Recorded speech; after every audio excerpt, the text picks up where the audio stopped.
What's going on, Graveyard Shift family? It's your fearless shift leader, Dalen Spratt, clocked in for another true crime story. I could never imagine what it's like to lose a child, nor could I ever imagine what it would be like to lose a child and not only not know what happened to them, but not know where they are. And that's kind of where this story takes us. So on December 29th, 1999, there was this man by the name of Danny Freeman. You see, Danny was married. He had a wife who was named Kathy, and they had a daughter named Ashley.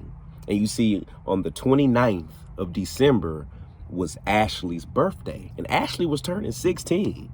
And just like pretty much all 16-year-olds, all she wanted to do was just spend some time with her friend. So, you know, Kathy and Danny and their daughter Ashley, they lived in a mobile home. So Ashley invited her friend over, her friend Lauria Bible. She had her come over to spend the night for her birthday. Nothing out of the norm, just pretty much doing what most kids do. But the thing is, sometime during the night or early morning of December the 30th, a fire erupted inside of their mobile home. No one knew how this fire started. It just erupted so fast and caught so fast. So a concerned neighbor called the fire department.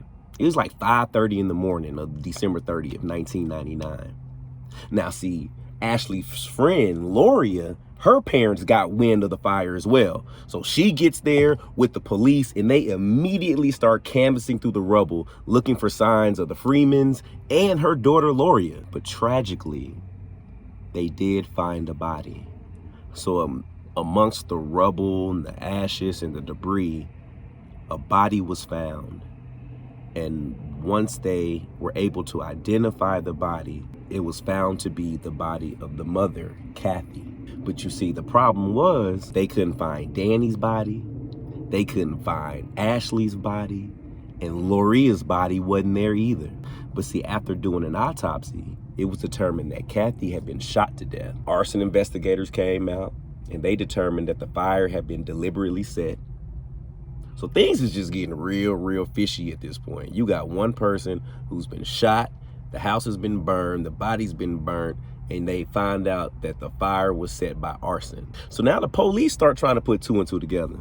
And they thought, well, maybe Danny, the father, killed Kathy and then abducted Ashley and Lauria. But see, then that's where the story gets a little tricky. So the next day, Lauria's parents went to the rubble, just trying to find some sort of a clue.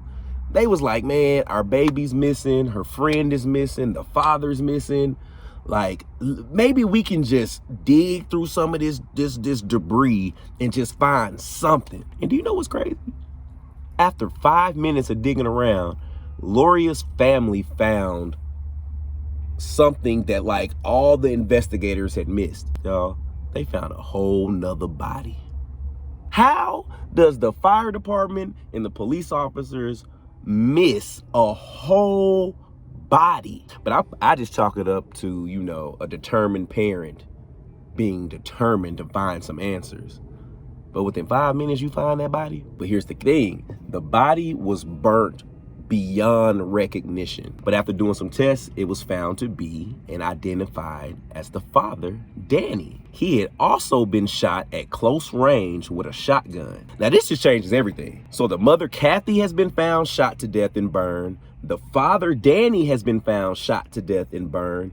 But where are the two daughters? Where are Ashley and where is Lauria? Their bodies were nowhere in the vicinity. However, now, another search of the property turned up an important clue. They found Lauria's purse, which was left behind with her driver's license and $200. Now, why is that significant? Because now the police start thinking, all right, if her purse was found, they left her purse, and the purse had ID and money in it, well, clearly they weren't getting robbed.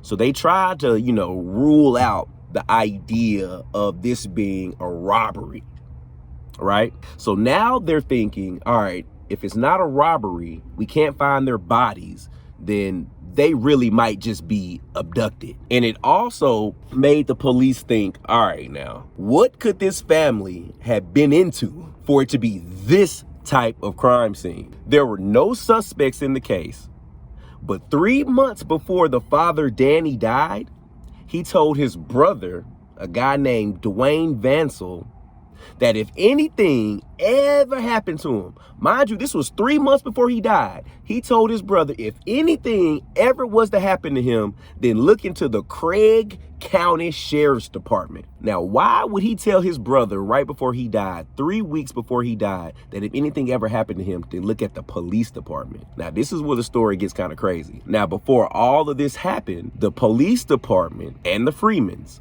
so the Freemans had a son, and their son ended up being shot and killed by a police officer. See, the son had stolen a truck and a neighbor's gun. He ended up getting into a run-in with the police officers. I'm assuming a shootout happened, and their son was shot and killed. Now, Mr. Freeman, in current day, was right about to file a lawsuit against the police department. So he was trying to put together or file a wrongful death lawsuit. Now his brother's like, look, I'm not saying the police had anything to do with this, but my brother literally just told me 3 weeks ago, if something happens to me, check them out. And now this happens, a murder that's covered up by arson.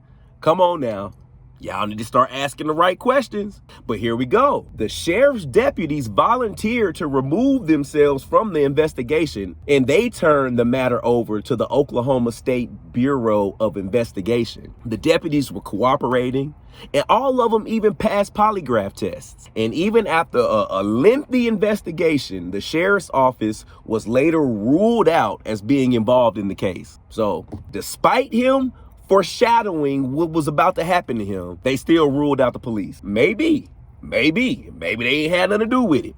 Or maybe one hand was washing the other. I don't know. You tell me what you think. Another theory that was floating around the town and the police department was that Danny, the father, was a small-time drug trafficker. They thought this man was selling dope, y'all. They was like, what other reason would your whole family get killed other than you selling drugs? And according to an informant, so somebody was locked up and told the police that he had met with 2 unidentified men 2 weeks before the murders. So Danny apparently met with 2 guys before the murders for whatever reason. And they say that one of the guys that he met with just wasn't vibing right with Danny. Like he just wasn't supposed to be there. This is what an informant is in jail is telling the police now, right? But however, that theory didn't fit well with the girl's disappearance, because it would seem unlikely that these 2 killers would kill the mother and the father, but then kidnap the 2 daughters for what? There's no reason behind that. Like that's just, what, you gonna get a ransom from the people that you just killed? Like that theory didn't make sense at all. But see, another theory was that their daughter Ashley might have killed Danny and her mother Kathy because of friction she had with her and her father. But then the police believed that the girls couldn't have hidden out for that long if that theory was to believe. The police quickly put that theory to rest because these girls are 16. How are you gonna go on the run at 16? You got grown folks that can't go on the run for a day, 2 days, 3 days, let alone 16-year-olds. Nah, they was like, we not being outsmarted by some 16-year-olds. So they didn't believe that at all. And then Lauria's family was like, my daughter for sure is not a killer. She would not be wrapped up in some sort of murder arson plan. So they just literally said they're not capable of that. But the crazy part about it is, to this day, there has been no trace of Lauria or Ashley. They have never been found anywhere. Danny and Kathy's murders remain unsolved. There was even a $50,000 reward offered in the case. Now, mind you, the suspects were always the Bonita Police Department, but they were investigated and cleared. Then there was the theory of the father being a drug dealer, but that was ruled out and seemed unlikely.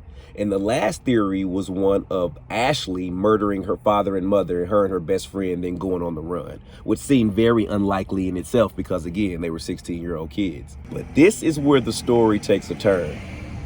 You like, dang, Dalen, now it takes a turn? Yeah, now it takes a turn. So the case still was remaining unresolved, but then a death row inmate named Jeremy Jones later confessed to killing the Freemans. What's that for a young girl? Yeah. They pretty when they come up. Then he said he kidnapped and killed the girls before dumping their bodies in an abandoned Kansas mine, right? So he on death row. He just literally just confessed and just like, yeah, I killed the mother and the father. I took the two girls, I killed them, and I threw them away somewhere. But see, then later on, he recanted his confession and claimed that he only made up that story so he could get better privileges in prison. Apparently, that's what they do in the big house, man. You will lie to get what you need to get and to get where you need to be. But they quickly ruled that out as an option. So the police had lost their notes, right? And just again in 2016, somebody finds them and they start reading through these police notes. And then the new investigators immediately began to follow the new leads as a result of these notes. Check out how wild this is. On April 23rd, 2018, it was announced that an arrest had been made in the case. A guy by the name of Ronnie Dean Busick was arrested and charged with the murder. He was also charged with the girls' abduction and the arson of the Freeman's mobile home. You see, two other suspects, a guy by the name of Warren Phillip Welch and David Pennington, were also identified as being involved in the case. However, they both died before they could even be arrested. I don't know what they was into, but both of them passed away before they met their day in court. But disturbingly, all the investigators believe that Lauria and Ashley were kept alive for several days following their disappearances. So people came out saying that they saw Polaroid shots of these two girls together, like after their parents' murder, for like a few days afterwards. And then they believe that the girls were killed. Their bodies have never been recovered, and witnesses, again, have also told police that all the three men have previously made statements implicating themselves in the abduction and murders. So literally, all three of the men have told somebody that they have done it. Each of the three men have had people come out and said that they have confessed their actions of these two girls' murder and the murder of their parents. So in July of 2020, right in the middle of COVID, Busick pleaded guilty to his involvement in the murders and was sentenced to 10 years in prison. And to this day, sadly, there has been no trace of Lauria or Ashley. That's crazy. Just to be going through something, the emotions of trying to find your child, to come into grips with them possibly being gone forever, to finding someone who is responsible, to them still not giving you any closure about where your child is and what really happened. Hug those closest to you, man. Tell them you love them. Crazy world. I'm Dalen Spratt, and this is the Graveyard Shift True Crime. Love, love, love.